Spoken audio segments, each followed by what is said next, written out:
إن الحمد لله نحمده ونستعينه ونستغفره ونعوذ بالله من شرور أنفسنا ومن سيئات أعمالنا. من يهده الله فلا مضل له ومن يضلل فلا هادي له، وأشهد أن لا إله إلا الله وحده لا شريك له، وأشهد أن محمدًا عبده ورسوله صلى الله عليه وعلى آله وسلم. يا أيها الذين آمنوا اتقوا الله حق تقاته ولا تموتن إلا وأنتم مسلمون. يا أيها الناس اتقوا ربكم الذي خلقكم من نفس واحدة وخلق منها زوجها وبث منهما رجالا كثيرا ونساء، واتقوا الله الذي تساءلون به والأرحام إن الله كان عليكم رقيبا. يا أيها الذين آمنوا اتقوا الله وقولوا قولا سديدا يصلح لكم أعمالكم ويغفر لكم ذنوبكم، ومن يطع الله ورسوله فقد فاز فوزا عظيما.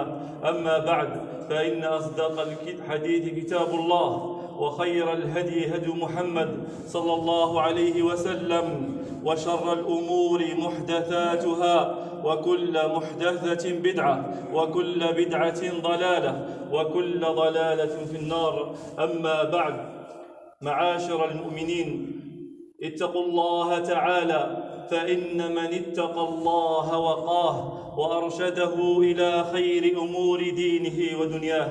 عباد الله، إن من يتأمل التاريخ على طول مداه ويتأمل في أحوال الأمم وأخلاقها ومعاملاتها يجد أن أسوأ الأمم خلقاً وأشرها معاملة أمة اليهود، تلك الأمة الغضبية الملعونة، أمة الكذب والطغيان والفسوق والعصيان والكفر والإلحاد، أمة ممقوتة لدى الناس لفظاظة قلوبهم وشدة حقدهم وحسدهم ولعظم بغيهم وطغيانهم. أهل طبيعة وحشية همجية لا يباليهم فيها أحد، كلما أحسوا بقوة ونفوذ وتمكن وقدرة هجموا على من يعادونه هجوم السبع على فريسته. لا يرقبون في أحد إلا ولا ذمة، ولا يعرفون ميثاقا ولا عهدا. لا يعرف في الأمم جميعها أمة أقسى قلوبا ولا أغلظ أفئدة من هذه الأمة. قد التصق بهم الإجرام والظلم والعدوان والجور والبهتان من قديم الزمان. يقول الله تعالى: فبما نقضهم ميثاقهم لعناهم وجعلنا قلوبهم قاسية. ويقول الله تعالى: ثم قست قلوبكم من بعد ذلك فهي كالحجارة أو أشد قسوة. عباد الله، ومن قسوة قلوب هؤلاء أنهم قتلوا بعض الأنبياء الذين جاءوا يحملون إليهم الهداية والصلاح والسعادة والفلاح، وهكذا شأنهم دائما وأبدا، يقتلون الذين يصلحون في الأرض. قال الله تعالى: لقد أخذنا ميثاق بني إسرائيل وأرسلنا إليهم رسلا كلما جاءهم رسول بما لا تهوى أنفسهم ففريقا كذبوا وفريقا يقتلون. وقال الله تعالى: فبما نقضهم ميثاقهم وكفرهم بآيات الله وقتلهم الأنبياء بغير حق وقولهم قلوبنا غلف بل طبع الله عليها بكفرهم فلا يؤمنون إلا قليلا. وقال الله تعالى: إن الذين يكفرون بآيات الله ويقتلون النبيين بغير حق ويقتلون الذين يأمرون بالقسط من الناس فبشرهم بعذاب أليم. وهذه القسوة التي وصفهم الله بها في القرآن ملازمة لهم على مر العصور واختلاف الأزمان إلى زماننا هذا. عباد الله، ثم هم مع ذلك أهل مكر وخديعة وخبث وكيد. وقد عانى المسلمون الأولون من صفة اليهود هذه الشيء الكثير، ولا يزال المسلمون يعانون الويل من جراء مكر اليهود وكيدهم. والله تعالى يقول: إن تمسسكم حسنة تسؤهم، وإن تصبكم سيئة يفرحوا بها، وإن تصبروا وتتقوا لا يضركم كيدهم شيئا، إن الله بما يعملون محيط. عباد الله، وقد دأب اليهود من قديم الزمان على الغدر والخيانة ونقض العهود والوعود. يقول الله تعالى: إن شر الدواب عند الله الذين كفروا فهم لا يؤمنون، الذين عاهدت منهم ثم ينقضون عهدهم في كل مرة وهم لا يتقون.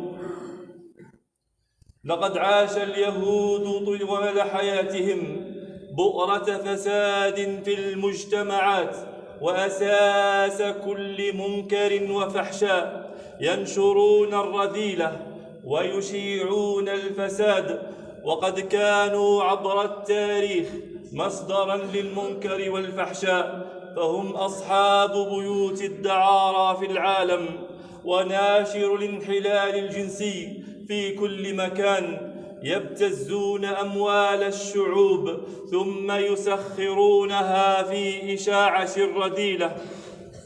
إشاعة الرذيلة بينهم ليحطموا بذلك قيمهم ويخلخلوا إيمانهم ويضعفوا قوتهم، وليكونوا بذلك فريسة سهلة لهم.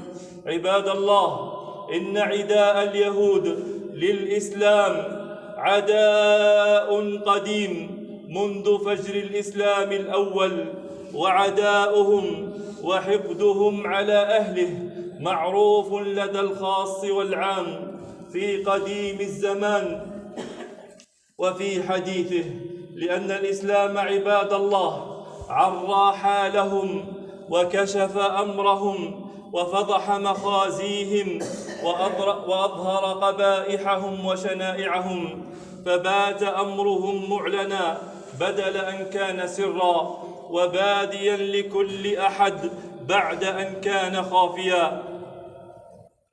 وجاءت آيات القرآن الكريم آية تلو أخرى معرية أمر هؤلاء، مجلية حقيقة أمرهم، كاشفة كل مكرهم وكيدهم وخداعهم. والله جل وعلا يقول: وكذلك نفصل الآيات ولتستبين سبيل المجرمين. عباد الله، لا غرابة أن كان عداء اليهود للإسلام شديدا، فالإسلام جاء هادما لكل ما لديهم من بهتان، مبطلا ومناقضا لكل ما عندهم من جنوح وانحراف وضلال. الإسلام يدعو إلى الإيمان والتوحيد والإخلاص، واليهود يدعون إلى الكفر والإلحاد والتكذيب والإعراض. الإسلام يدعو إلى المثل العليا والقيم الرفيعة والرحمة والإحسان، واليهود يدعون إلى القسوة والإجرام والوحشية والعدوان والظلم والبهتان.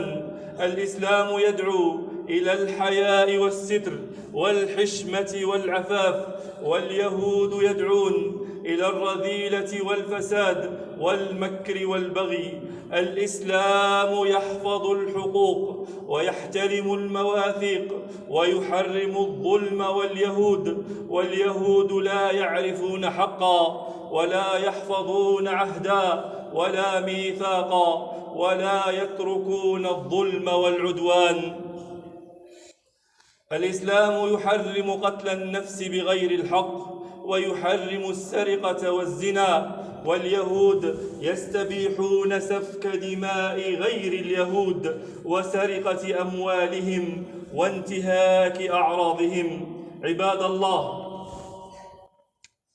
ورغم كل هذا الضلال الذي هم فيه، فإنهم يعتقدون في أنفسهم أنهم شعب الله المختار، وأنهم أبناء الله وأحباؤه، وأن أرواحهم متميزة عن بقية أرواح البشر، بأنهم والعياذ بالله جزء من الله، وأنه لو لم يخلق اليهود لانعدمت البركة من الأرض، ولما نزلت الأمطار ولا وجدت الخيرات. ويعتقدون في من سواهم أنهم أشبه بالحمير، وأن الله خلقهم على صورة الإنسان ليكونوا لائقين لخدمة اليهود.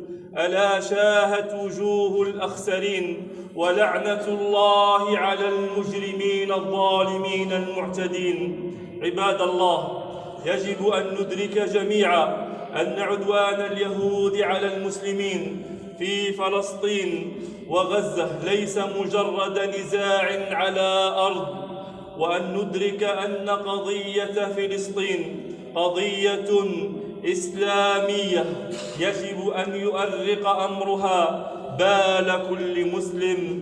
ففلسطين عباد الله بلد الأنبياء، وفيه ثالث المساجد المعظمة، وهي مسرى رسول الله صلى الله عليه وسلم، وقبلة المسلمين الأولى، وليس لأحد فيها حق إلا الإسلام، فإن لله الأرض يورثها من يشاء من عباده، والعاقبة للمتقين. ويجب علينا عباد الله أن ندرك أن تغلب هذه الشرذمة المرذولة والفئة المخذولة وتسلطهم على المسلمين إنما هو بسبب الذنوب والمعاصي، وبسبب إعراض كثير من المسلمين عن دينهم الذي هو عزهم وفلاحهم ورفعتهم في الدنيا والآخرة. وما أصابكم من مصيبة فبما كسبت أيديكم ويعفو عن كثير، فلا بد من عودة صادقة وأوبة حميدة إلى الله جل وعلا، فيها تصحيح للإيمان وصلة بالرحمن وقيام بطاعة الله جل وعلا، وبعد عن الفسوق والعصيان، لينال المؤمنون العزة والتمكين والنصر والتأييد. أعوذ بالله من الشيطان الرجيم. وعد الله الذين آمنوا منكم وعملوا الصالحات ليستخلفنهم في الأرض كما استخلف الذين من قبلهم، وليمكنن لهم دينهم الذي ارتضى لهم، وليبدلنهم من بعد خوفهم أمنا يعبدونني لا يشركون بي شيئا، ومن كفر بعد ذلك فأولئك هم الفاسقون. وأقيموا الصلاة وآتوا الزكاة وأطيعوا الرسول لعلكم ترحمون. بارك الله لي ولكم في القرآن الكريم، ونفعني وإياكم بما فيه من الآيات والذكر الحكيم. أقول قولي هذا وأستغفر الله لي ولكم ولسائر المسلمين من كل ذنب، فاستغفروه إنه هو الغفور الرحيم.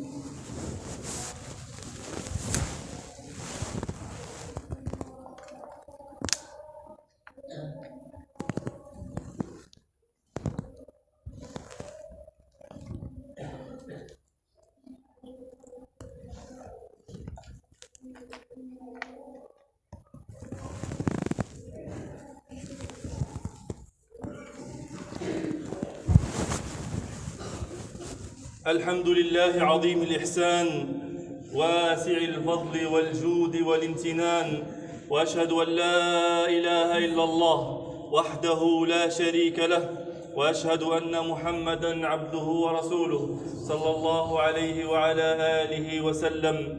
أما بعد، عباد الله، اتقوا الله تعالى، ثم اعلموا رعاكم الله أن المؤمن في كل أحواله وفي جميع شؤونه، في شدته ورخائه، وفي سرائه وضرائه، لا مفزع له إلا إلى الله، ولا ملجأ له إلا إلى ربه سيده ومولاه. ولهذا عباد الله، فإنا نتوجه إلى الله جل وعلا شاكين إليه ما أصابنا، داعينه سبحانه بما ألم بنا. فتوجهوا عباد الله بقلوبكم إلى الله. إلهنا إليك المشتكى، وأنت حسيبنا، يا مجيب المضطر إذا دعاه، ويا مجبر الكسير إذا ناداه، ويا مفرج هم المهموم إذا ذل له ورجاه. إلهنا، إن اليهود تسلطوا على إخواننا المسلمين في فلسطين قتلا وتشريدا، وعلى بيوتهم هدما وتخريبا، وعلى حرماتهم هتكا وإفسادا. فكم من بيوت هدمت، وكم من أعراض هتكت، وكم من نساء رملت، وكم من دماء أريقت، وكم من أطفال يتموا. لقد تفاقم من اليهود الطغيان، وتزايد السطو والإجرام، وعظم الجبروت والعدوان. إلهنا، يا من النصر والعز منه يستمنح، يا من أبوابه وخزائنه لمن دعاه تفتح، يا مزلزل عروش الظالمين، يا قاسم ظهور الجبارين، يا مبطل كيد المجرمين. اللهم عليك باليهود المعتدين، اللهم عليك باليهود المعتدين، اللهم عليك باليهود المعتدين، اللهم عليك بهم فإنهم لا يعجزونك. اللهم إنا نجعلك في نحورهم ونعوذ بك من شرورهم. اللهم عليك بهم فإنهم لا يعجزونك. اللهم مزقهم شر ممزق. اللهم اجعل تدبيرهم تدميرا عليهم يا ذا الجلال والإكرام. اللهم لا مفر لنا إلا إليك، ولا ملجأ لنا إلا إليك. اللهم انصر المسلمين على اليهود يا ذا الجلال والإكرام. اللهم وأبطل كيدهم يا حي يا قيوم، يا من بيده أزمة الأمور. اللهم صل على محمد وعلى آل محمد كما صليت على إبراهيم وعلى آل إبراهيم إنك حميد مجيد، وبارك على محمد وعلى آل محمد كما باركت على إبراهيم وعلى آل إبراهيم إنك حميد مجيد. وارض اللهم عن الخلفاء الراشدين الأئمة المهديين أبي بكر وعمر وعثمان وعلي، وعن الصحابة أجمعين، وعن التابعين ومن تبعهم بإحسان إلى يوم الدين، وعنا معهم بمنك وكرمك يا أكرم الأكرمين. وآخر دعوانا أن الحمد لله رب العالمين.